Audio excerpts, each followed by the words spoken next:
Hello everyone, welcome to back my another new video. আজকে আমি সম্পূর্ণ নতুন একটি এপিসোড নিয়ে চলে এসেছি। আমি টুকটাক একটু টেইলারিংয়ের কাজও পারি, তো আমি নতুন একটি ডিজাইনের গলা তৈরি করেছি, সেটি আপনাদের সাথে শেয়ার করব। এবং এখানে হাতায় কিছু ডিজাইন করেছি। এই টুকটাক জিনিসগুলো আপনাদের সাথে আজকে শেয়ার করব। স্কিপ না করে ভিডিওটি দেখতে থাকুন। জামাটির জন্য আমি বক্রম কেটে নিয়েছি। বক্রমে আমি গলায় যে ডিজাইনটি দিব সেই ডিজাইনে আমি বক্রমটি কেটে নিয়েছি। এরপর একটি টুকরা কাপড় নিয়েছি। এরপর আমি বক্রমটির সাথে কিভাবে কাপড়টি লাগাচ্ছি সেটি আপনারা দেখতে পাচ্ছেন। প্রথমে বক্রমটি যাতে নড়াচড়া না করে এর জন্য আমি আলপিন দিয়ে বক্রমটিকে ফিক্সড করে নিয়েছি কাপড়ের ওপরে। এরপর বক্রমের চারপাশ দিয়ে কাপড় লাগাবো। তো কাটার সময় আপনারা একটু সাবধানে কাটবেন। আমি ভুলবশত চিকন করে কেটে ফেলেছিলাম। একটু বেশি কাপড় রেখে কাটবেন, দরকার হলে পরবর্তীতে কাপড় বেশি হলে সেই কাপড়টি কেটে দিবেন। তো কাটা শেষ হয়ে গেলে এই যে এরকম এক্সট্রা কাপড়টা আপনারা কেটে দিতে পারেন। পরে পিনগুলো খুলে নিব। এরপর আমি জামা নিয়েছি। তো জামাটা আমি কেটে রেখেছিলাম। তো জামার উল্টো পিঠ এবং এই গলাটিরও উল্টো পিঠ আমি উপরের দিকে রেখেছি। তারপর দুই যে কাটা অংশ আছে সেই কাটা অংশ মাঝখানে রেখে আমি বক্রমটিকে আবারও জামার সাথে লাগিয়ে নিচ্ছি আলপিন দিয়ে, যাতে গলাটি নড়াচড়া না করে।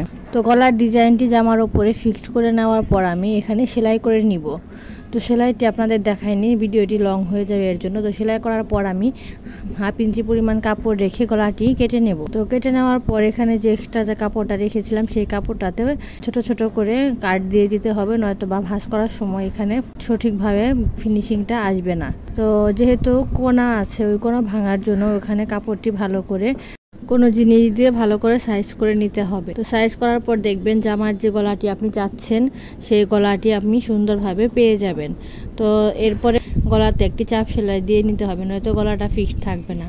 তো চাপ সেলাই দেওয়ার পর আমি এখানে গলার বাহিরে যে ডিজাইনটি আছে সেই ডিজাইনে আমি কাপড় লাগিয়ে নিব। তো আমার কাছে লেস অ্যাভেলেবল ছিল না দেখে আমি এখানে, যেহেতু নেভি ব্লু কালার আছে জামার মাঝখানে, তো এর জন্য আমি নেভি ব্লু কালার কাপড় দিয়ে জামার বাহিরে ডিজাইনটি করে নিয়েছি। এখানে আমি চিকন করে কাপড় কেটে নিয়েছিলাম। তারপর কাপড়টিকে 2 ভাঁজ করে নিয়েছি। ভাঁজ করে নেওয়ার পর আমি দেখতে পাচ্ছেন যে গলাটি ছিল সেই গলাটি মাঝখান দিয়ে আমি সেলাই করে নিচ্ছি। তো এই ডিজাইনগুলি আসলে খুবই অন্যরকম, গলার সৌন্দর্যকে একদম অন্যরকম ফুটিয়ে তোলে। এবং এরপর আমি গলাতে আমি সুবোতাম লাগাবো। এখানে আমি ছোট এবং বড় 2 ধরনের বোতাম নিয়েছি। তো সুবোতাম লাগানোর ক্ষেত্রে বোতামটিকে কাপড়ের ভিতরে ঢুকিয়ে একটি সুই সুতা দিয়ে ঢুকিয়ে পেঁচিয়ে নিব। তারপর এটাকে এখন জামার সাথে সেলাই করার পালা। তো 2টি বোতাম লাগানোর পর দেখতে পাচ্ছেন জামার গলাটি কত সুন্দর হয়ে গিয়েছে এবং আনকমন হয়ে গিয়েছে।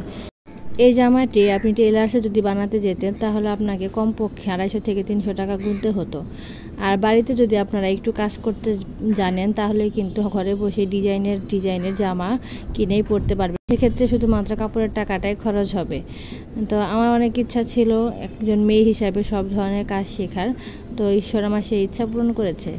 ঈশ্বরের কৃপায় মোটামুটি সব ধরনের কাজই করতে পারি। তো এখন আমি আপনাদের সাথে হাতার ডিজাইনটি শেয়ার করব। তো এখানে হাতায় আমি মাঝখানে লেস লাগাবো। তো লেস লাগানোর জন্য হাতাটিকে মাঝখান থেকে আমি কেটে নিয়েছি। কেটে নেওয়ার পর হাতার এক অংশকে 1/2 ইঞ্চি পরিমাণ ভাঁজ করে মেশিনের যে অংশ আছে সেখানে কিভাবে ঘষে নিয়েছি দেখতে পেরেছেন। তো এই ভাঁজ করার ক্ষেত্রে হাত দিয়ে করতে গেলে অনেক কষ্ট হয়ে যায়, এর জন্য মেশিনে এই অংশটাই তৈরি হয়েছে এই ভাঁজ করে নেওয়ার জন্য। এরপর আমি লেসটিকে হাতার উপরে রেখে লেসটি সেলাই করে নিব এক পাশে। আপনারা যারা নতুন হ্যান্ড পেন্টিং ও ব্লক বাটিকের কাজ শুরু করতে চান তারা চাইলে আমার পেজ থেকে রং নিতে পারেন। তো আমি স্টুডেন্ট বাজেটে বিভিন্ন কম্বো প্যাক বিক্রি করে থাকি। আপনারা চাইলে হোয়াটসঅ্যাপে নক দিতে পারেন এবং ইনবক্সেও নক দিয়ে বিভিন্ন কম্বো নিতে পারেন। অপর পাশেও ঠিক একইভাবে আমি 1/2 ইঞ্চি পরিমাণ কাপড় ভাঁজ করে তারপর ওই কাপড়ের উপরে লেসটিকে রেখে আবার সেলাই করে নিব। তো তারপর দেখতে পাবেন যে মাঝখানে লেসটি থাকবে এবং 2 পাশে কাপড় থাকবে। এখন আমি হাতার নিচের অংশে পাইপিং লাগাবো। গলায় যেভাবে নীল কাপড় দিয়ে পাইপিং লাগিয়েছি হাতায়ও ঠিক সেমভাবেই পাইপিং লাগাবো। তো এই জন্য আমি টুকরা কাপড় নিয়েছি এবং কাপড়টিকে আমি চিকন করে কেটে নিয়েছি 1 ইঞ্চি পরিমাণ নিয়ে। তো কাপড়টিকে নেওয়ার পর আমি কাপড়টিকে 2 ভাঁজ করে নিব। ভাঁজ করে নেওয়ার পর এরপর আমি টুকরা কাপড়টিকে নিচে দিয়ে এবং উপরে জামার কাপড়টি সোজাভাবে রেখে পাইপিংটি সেলাই করে নিব। তো ভিডিওটি যদি আপনাদের ভালো লেগে থাকে তাহলে ভিডিওতে লাইক কমেন্ট শেয়ার করে দিয়েন। আজকে এই পর্যন্তই, দেখা হবে অন্য কোনো ভিডিওতে অন্য কোনো বিষয় নিয়ে। See you everyone, tata.